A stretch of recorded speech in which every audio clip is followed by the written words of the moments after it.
sky. Landed in a field, baby, next to I-35. Well, I don't know what they want, but it might be you and I. 25 months, baby, we've been working.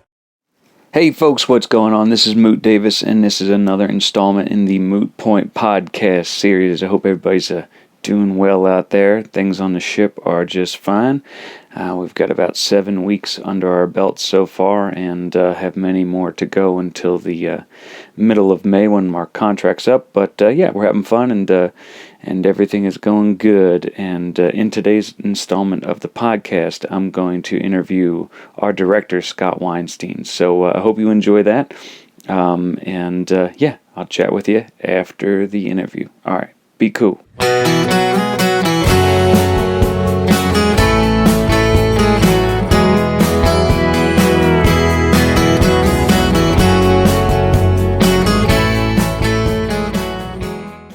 Well, Scott, thanks for doing the podcast. Yeah, and man, what I think I'd like to do is just talk to you about you and where you're from. Sure. So let's start there. Where I'm from? Yeah. I grew up in Westport, Connecticut, which is like a commuter town in New York, and grew up. I was born in New Haven, grew up in Stamford, Connecticut, and moved to Westport when I was in fifth grade. Okay. Sort of started doing theater and stuff around there. Our high school had this really killer theater program. Okay. Randomly, and really got into it there and loved doing it, and started out acting there, and started doing a little everything. I thought I just wanted to act, and I started building sets and designing sets, and directing a little bit, and there were tons of opportunities there. It was a cool town to grow up in. It was very artistic minded, and it really encouraged that. Awesome. So you got into it pretty early then. Yeah, I grew up I was because I was 45 minutes outside of New York City. I was in the city all the time, and I see. Had grandparents who thought it was important and took me to see shows when I was I think I saw my first Broadway show when I was 8. Awesome. Which I didn't realize was not the norm until I was in high school and started having friends who were I've never been into New York. Yeah. What? Yeah. I thought it was just a thing you do. I thought you'd go to New York City and see shows, and so I was very fortunate in that way, and had a passion for it pretty young. Yeah. Now, what did your folks do? My dad passed away when I was very young, when I was about 9 years old, and he sold electrical appliances through a company in Mount Kisco, New York, that he and my grandpa owned. Okay. Called Ideal Electrics, and my mom did a number of things. For when my dad was alive, she was just raised us and was a stay-at-home mom, and and then after my dad passed away, and we have a long convoluted family history. My mom remarried, and then they got divorced because he wasn't such a good guy, and and then now she does a lot of social work and does work with elderly people, and in terms of helping them with quality of life and things like that. Right. Okay, so it's interesting that sort of nobody in your family or immediate family did anything with. No, everyone's where the fuck did you come from? Awesome. Yeah, no, there's no one in my family can sing. Everyone would be terrified to be up on stage. It's there's no one in my family who has that thing going on. That's so cool. Yeah. So are they in all of you that Yeah, no, it's pretty cool. They're I don't know how the fuck you do it, but no, it's cool. I mean, they all love theater, and they my grandparents obviously had a love for that, and so that they sort of were part of my education of going to see shows, but they certainly never did it. Right. And it's funny because now my younger cousins are really into it. Oh, and my aunt and uncle who would come and see me in shows, but were my uncle was the one who would take me to back when I played sports when I was really young and was terrible at everything and hated it all. He was the one who was would take me to soccer practice and make fun of me for just wanting to sit on the side and pick up grass or something. Yeah. And now his kids are super into theater, and so they're what do we do? How do we and that's been fun. But yeah, other than me and my cousins are sort of the only ones in our family that are into that. That's wild. Yeah. That's really wild. The first person I saw doing the acting was my younger brother. I don't even know what I was doing. I was just goofing around in high school, and And there was a lady across the street who like ran a dance troupe or something like that, and my brother, gravitated over to them and over to their house where they'd be having all these sort of rehearsals for shows and stuff, and he sort of got put in the shows, and so I remember going to like the theater and seeing my brother on stage. It was like, that's awesome. That's so cool. So then I found out that there was like an actual high school performing arts that you could go to. Yeah. Just for that. Yeah, just for that stuff. And I was like, well, shit, I think I can goof around like that. You know what I mean? So so I auditioned for that. You got to do that in high school as well. And yeah. So it was a 2-year program, and you're supposed to start your junior year, and wrap things up in your senior year, because it was. You do half your classes at high school, and then the other half they'd truck you over to a specialty high school. Yeah, well, they take you to a local community college. Oh, cool. And you do like the rest of the day there, and then they bus you home. And that would have been fun. It was awesome. I got kicked out of it actually. For what? Because I had an affair with the college English teacher. Of course you did. Yeah. Of course. Yeah. But no, it was great. While you were there, it was good. Yeah, while I was there, it was good. And but no, it was I mean, that program's gone now, Sure. So it's just it's all getting cut. Yeah, it's crazy. Yeah. Crazy. But so now, I'm assuming you went to college for this as well. I did, yeah. Yeah. And where'd you go for that? I went to Northwestern University. Yeah. And it was specifically went for theater, but I really there's conservatory programs and stuff, and where all you do is theater, and I didn't want that. I had other interests and stuff, and I wanted a liberal arts school that had like a conservatory style of training where it was like very intense and pre-professional and learning from the best and getting a broad education in it, but also like I love political science, and so I wanted to be a political science minor. Not that I've done anything with it. Right. But like I don't know, I think all that stuff sort of informs it, and so I was looking for this program that was like very intense training, but also let me do other things. Everyone was like, that doesn't exist. And right. I visited Northwestern, and it was like, oh no, this is exactly the program I want. And awesome. Had a great time there and learned a lot and did a little bit of everything and loved it. Cool. And so when you came out of college, were you like pursuing acting, or were you actually just going right for directing? By the time I got out of college, I was pursuing directing. When I went in, I was like, oh, act and direct. Right. And I still, that's part of me like wants to go back to acting a little bit, and at some point and get up on stage again. But around junior year of college, I was acting in. I acted in 2 productions that were like the worst acting experience that I've ever had. Yeah. And then directed a show that was like the best experience I've ever had in theater, and it just sort of felt like there was a sign there of maybe leave this part behind and explore this other part. Yeah. Awesome. And then so how long was it from when you got out of college to when you finally got hooked up with like Million Dollar Quartet? So let's see, I graduated in 2010, and I got hooked up with Million Dollar Quartet, I think around like 2012, I think, so it was pretty quick. Yeah. And it was that, I got really lucky and very fortunate that the production in Chicago, I guess I've been running since 2008, I think, and then it was on Broadway in 2010, closed on Broadway, and still, ended up running 8 years in Chicago, and so it was still going strong by 2011, 2012, and they realized that with all the productions coming up, because Vegas had just opened when I started, and they knew the tour still had a couple more years in it, and this cruise production, plus a lot of regionals, and they knew they needed more people on hand, and Eric Schaefer, the original director, had a bunch of Broadway gigs coming up and didn't really have time anymore to be hands-on with it, and they wanted someone who's based in Chicago to be able to also oversee that production. And I was on it originated at the Goodmans, so I had assisted there on a show years ago while I was still in school, and they asked the Goodman for a list of people who might be good for it, and the Goodman put together a list of people, and I guess I was on that, and then I had worked with a producer on something that Eric Schaefer had worked with a producer on, and so I guess at the end of the day, for whatever reason, I was the only one they met with out of this list of like 10 people, and it was this very last minute thing. Like I'll never forget it. It was like I got a call on like a Monday, and they were like, the director of Million Dollar Quartet's going to be in on Thursday. Can you meet with him?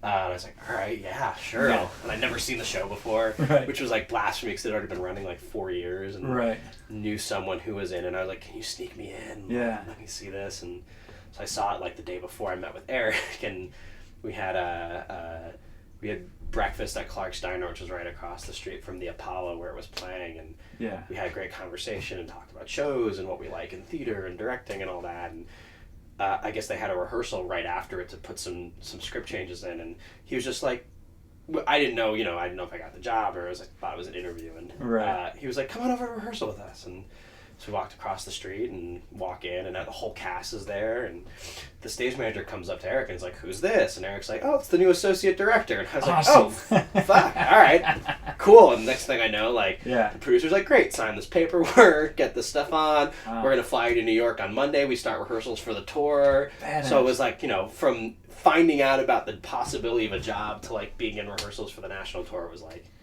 a week. See, I love that. I love how that world sort of... Yeah.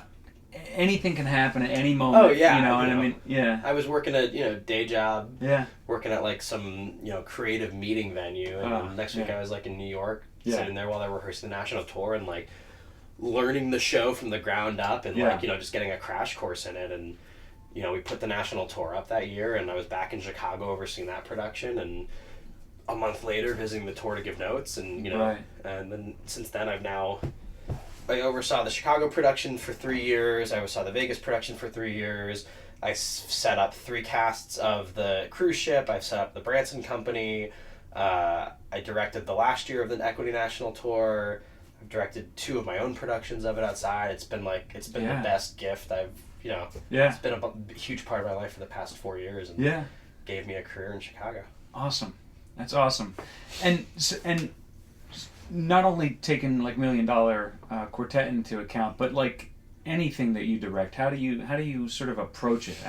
It seems like just a mountain that you have to Yeah, I mean, you sort of I think with anything in life, you approach it one bit at a time, and it's a huge thing putting up a show. And I mean, for me, it always starts with research, and so the first thing I did, because I'm so glad I know all these details about all this world now. And when I first started Million Dollar Quartet, I didn't know shit about rockabilly music. I knew, Elvis was Elvis. Right. Grew up listening to a little bit Johnny Cash and had no fucking clue who Carl Perkins was. And so I admittedly it was oh, this is not a world I know. And now I'm so glad that it's I do. Yeah.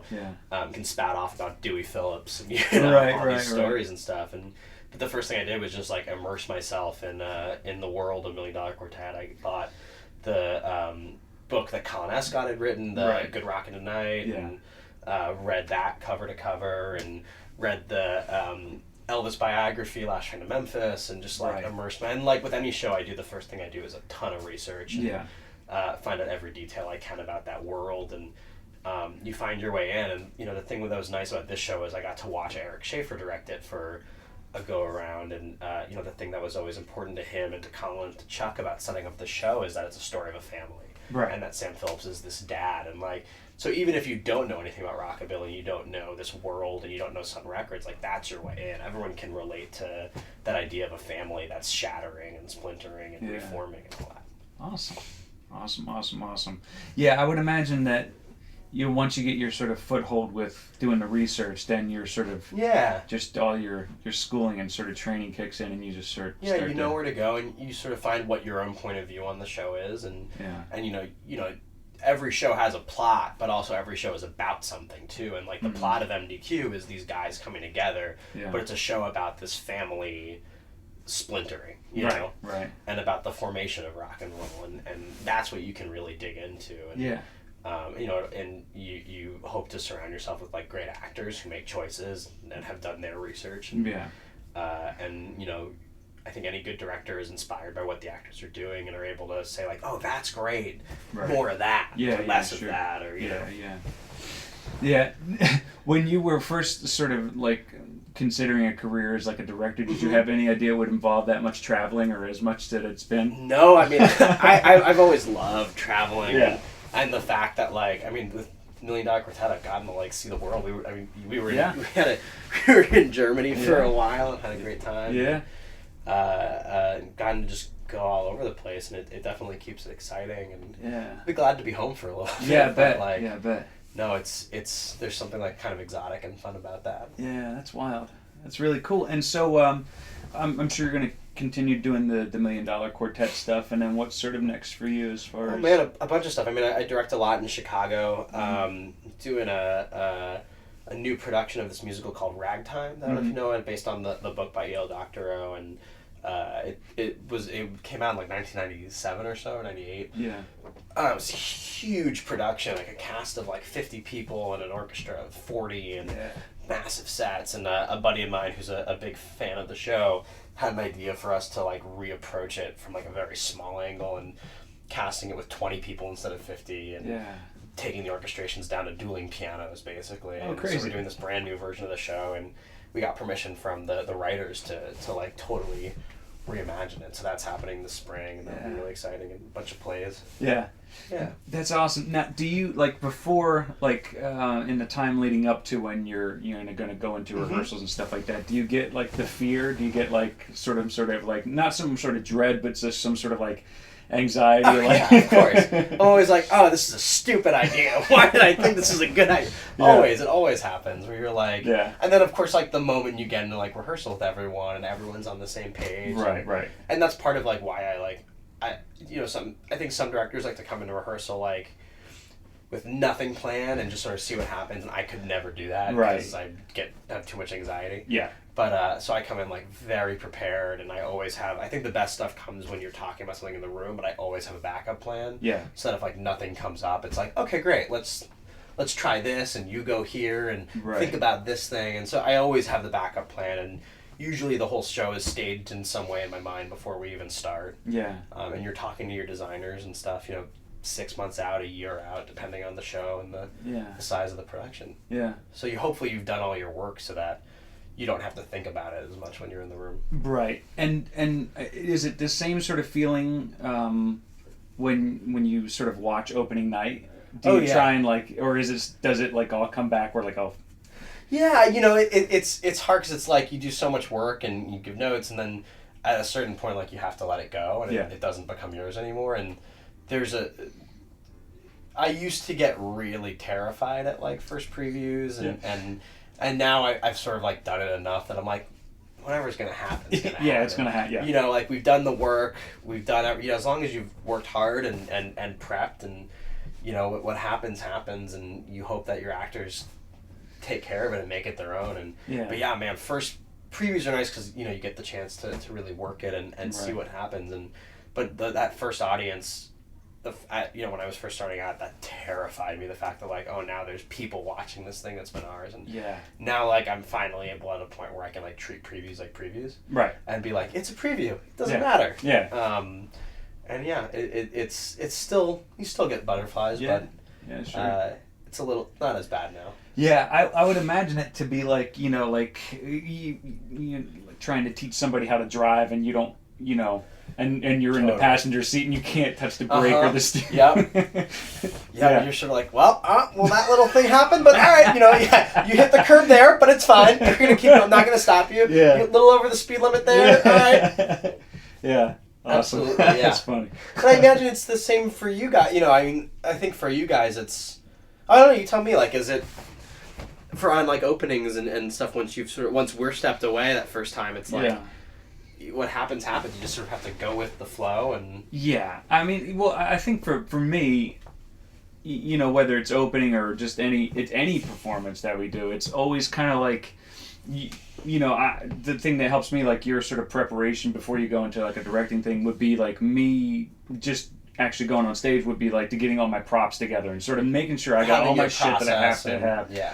And then it's, there's no telling what's going to happen. Yeah. I mean, like you have like, okay, I know I should be doing this here and I should be hitting this, there, but you still have no idea if it is all going to go completely wrong and like, because I've certainly been like blindsided by like just completely forgetting what's happening or something throws or, but it's, you kind of just got to let it. It's going to be what it's going to be. Yeah, I mean, it's sort of, that's interesting too, is like, because theater is live, which is like what makes it so fun and great, is like, it's kind of controlled chaos. Yeah. Like, you have to have that control of like, all right, this is the track, but you have to be open to stimuli and like what's going to happen.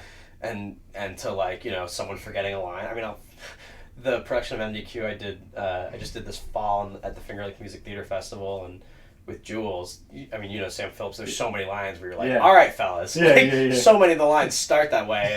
And going into what should have been Riverside, our Sam Phillips, who'd done the show many times, just blanked. And he had that line with Jerry Lee where he's like, I've heard all I want to hear, sit down, we'll talk about this later. He's supposed to turn around and be like, all right, I want to hear something else. Let's hear one of the spirituals. And instead he turned around and went, all right, fellas, and you just saw him go like, and he almost jumped he went, John, how about that Walk the Line song, which is like 30 pages later in the script. And luckily our Jerry was like on it and was like, Sam, do you want to hear spiritual? Awesome. And Sam was like, I do. I do want to hear spiritual. John, man. And you just sort of have to be open to that and on your toes, because you never know what's going to happen the moment you clock out is when that stuff happens. And it doesn't take very long. It can just be a second, like a fleeting thought that'll just like it just passes through your mind for whatever reason. Then you're like, shit, I'm gone. Where are we? What's happening? Funny. Oh man, I was like, oh my god, I had that moment though sitting in the audience. I was like, are we about to jump 30 pages of the script? Yeah. I love it. See, and I love watching. I can't do it music wise. Like like sitting and watching like people play music and it's a train wreck. I can't do it. Yeah. But like I've seen a couple of like things like community theater things that have completely derailed. Yeah. And I love it. Like I love watching see how people solve stuff. And there have been times where like I'm in a dress rehearsal or something like that, and something will go awry, and my assistant will be like, do you want to stop them? I'm like, no, let's see what they do. Like, what are you going to do? Like, they got to figure it out somehow. I mean, I remember our first preview performance on The Escape for MDQ. Mm-hmm. Chris busted the mic head in the first song on our first show with an audience. And figured it out. Justin walked on with an extra mic and did his lines while he's screwing on the mic. Had like some crazy person walking into a studio with a microphone in his hand, and you figure it out and have to, and that's sort of the fun of it. Yeah. Awesome. Well, cool. I really appreciate you getting together and chatting with me, and thank you for employing me. I really do appreciate it. Man. It's badass. It's really cool to be part of it. So cool, man. Cool. Have good shows today. Hey, thanks, Scott. I appreciate you, buddy. Of course, man. Cool.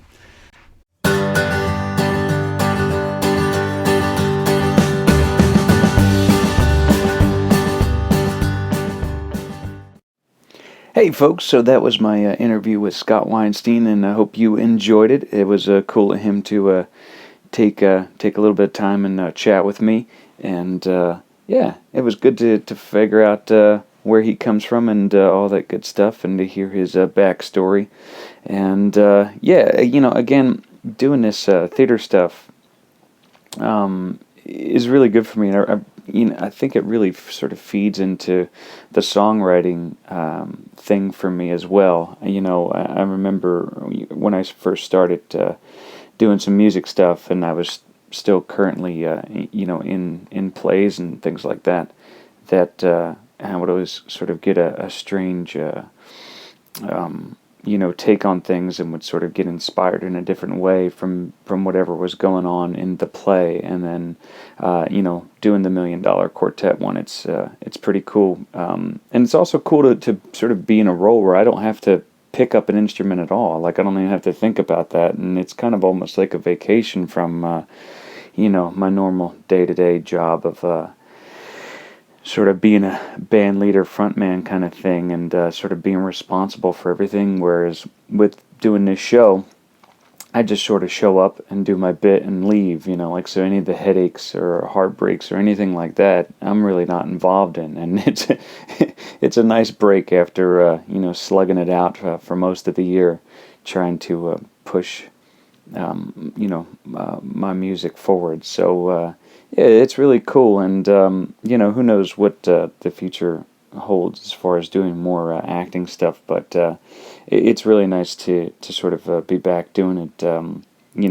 a little bit every year. It's definitely been a cool thing for me, and certainly helped me get on my feet financially from years of touring and sort of just breaking even or worse, So yeah, it's pretty cool. So thanks again to Scott for chatting with me, and I think what I'm going to do is start interviewing some members of the cast, since we're all sort of trapped on this ship for the next few months. So be looking forward to that coming up, and yeah, we'll talk again soon. Take care, everybody, and be cool. Cool. Well, I said, damn that midnight train, and this whiskey gonna rot my brain, and I'm gonna find out fast, girl, when I'm all alone. Why is it every time I try to leave you in the middle of the night, that damned old train, girl, it ain't ever on time. So I said, damn that midnight train, and this whiskey gonna rot my brain, and I'm gonna find out fast, girl, when I'm all alone.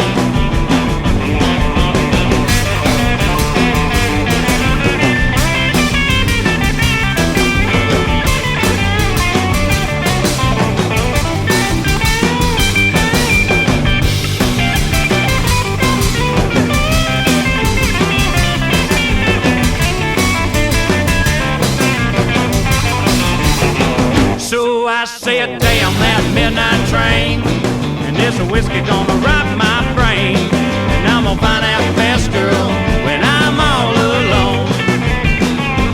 Well, you run all over this town with every guy around, and then you wonder why I'm always blue. I tell you, fate must have it out for me, because it always happens to me. I'll be down on the tracks, girl, just waiting to go. Yeah, but my damn train ain't ever on time. Oh, it breaks this heart of mine. So I gotta swallow my pride, girl, and crawl on back home. So I said, damn that midnight train, and this whiskey gonna rot my brain, and I'm gonna find out fast, girl, when I'm all alone.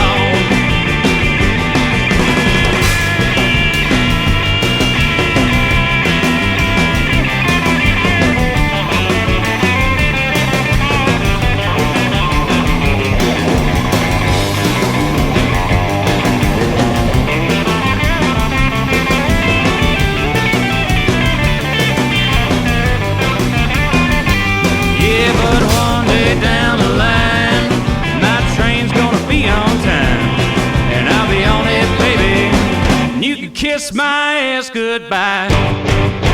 But till then, it's a damn that midnight train, and this whiskey gonna rot my brain, and I'm gonna find out fast, girl,